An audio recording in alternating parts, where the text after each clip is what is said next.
सम्मानित जिलाध्यक्ष हैं, वो कह रहे हैं कि एक बार छूट दिला दो प्रशासन से, हम निपट लेंगे। तो भैया कौन मना करता है? आप छूट ले लो, जब यही लड़ना है तो एक बार हो जाने दो, कौन मना करता है? मैं राकेश सिंह रघुवंशी चैलेंज करता हूं कि अगर आपको यही करना है तो आओ हमारे खतौली के मैदान में आओ, बाड़ी के मैदान में आओ, कोई मैदान चुन लो। जब इसी से देश को आगे बढ़ाना है, कि लोकतांत्रिक व्यवस्था को खत्म करना है, तो ये राकेश सिंह रघुवंशी श्री राष्ट्रीय राजपूत करणी सेना प्रदेश अध्यक्ष ये चैलेंज आपका स्वीकार करता है। अगर आपको स्वीकार है तो मैं आया हूं बनारस में, बताओ किस चौराहे पे मुझे जलाओगे? अगर मेरा तो मैसेज आपको मिल गया हो, अगर माँ का दूध पिए हो तो बताओ, हम जलने के लिए तैयार हैं। आप आना है तो आके बताओ। बनारस वाले मिश्रा जी को क्या कहेंगे? कुकर्मी सेना कहते हैं आप? देखिए, बनारस वाले मिश्रा जी ने कुकर्मी सेना, हमको कुछ भी कह दे, कोई दिक्कत नहीं है, लेकिन उसने माँ करणी का अपमान किया, माँ करणी का अपमान किया कुकर्णी सेना।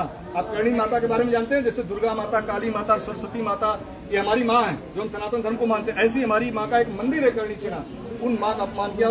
और उनके जैसे जो बनारस वाले भैया हैं, उनके बारे में ही कहना चाहते हैं, वो कोई नेता नहीं, और लाइक कमेंट व्यू पाने के लिए अपना स्तर विहीन बातें करते हैं। उनका पूरा वीडियो उठा के देखिए। और उससे बड़ा ड्रामेबाज तो शायद हमने अब तक एक्टिंग में भी, फिल्मों में भी नहीं देखा। और सबसे बड़ी बात देखिए कि एक मिश्रा जी ने दूसरे मिश्रा जी को कूटा, और अगर कहीं वो छतरी निकल गया होता तो यही होता कि करणी सेना के छतरी समाज है और मिश्रा जी को मार दिए।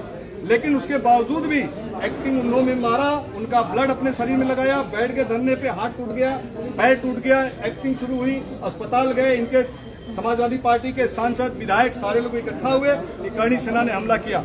उसी कपड़े में मिश्रा जी रहे, उसी कपड़े में उनका बैंडिंग हुआ, उसी से खाना खा रहे, सब एक्टिंग चल रही है। काशी आगमन क्यों हुआ आज आपका? मैं वही बता रहा हूँ, मैं बात पूरी कर लूं। लेकिन दुख की बात इस बात की कि प्रदेश के सबसे बड़े मुखिया जो उनके पार्टी के अखिलेश जी ट्वीट कर देते हैं बिना जाने समझे एक फेसबुकियों को।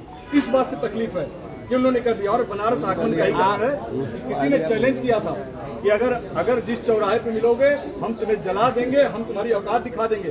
तो मीडिया भाइयों के माध्यम से कहना चाहता हूँ कि अगर वो जहाँ कहीं भी हो, मैं बनारस में ही हूँ, मैं बीएचयू में जा रहा हूँ, मैं फिल्म बहन के पास, मैं बनारस में हूँ, आप जहाँ बुलाओगे, जिस चौराहे पे आओगे, जलने की तैयार। भाई साहब, सपा आपको ललकार रही है, आप सपा को ललकार रहे हैं, क्या हश्र होगा इसका? मैं किसी पार्टी को नहीं ललकार रहा हूँ। देश की सबसे बड़ी पंचायत में गद्दार किसने बोला? हमारे महापुरुषों का अपमान किसने किया? क्या करणी सेना ने कभी समाजवादी पार्टी को भद्र भाषा बोला? क्या कभी करणी सेना ने अखिलेश यादव को कुछ अपशब्द बोला? क्या उसके बावजूद भी अगर वो माफी मांग लेते रामजी लाल सुमन तो शायद ये बात इतनी न बढ़ती। लेकिन अखिलेश यादव जी को लगा कि दलित वर्सेस ठाकुर करके इसमें दलितों का वोट हमको मिल जाएगा। उन्होंने लड़ाने की कोशिश की, लेकिन उसमें भी मैं कहना चाहता हूं, अखिलेश यादव जी को याद दिलाना चाहता हूं कि अखिलेश यादव जब पिछले बार पुरुषोत्तम रूपाला ने, भारतीय जनता पार्टी के सांसद ने, जब बयान दिया था हमारी माताओं बहनों पर, यही करणी सेना इसी बनारस में पूरे प्रदेश के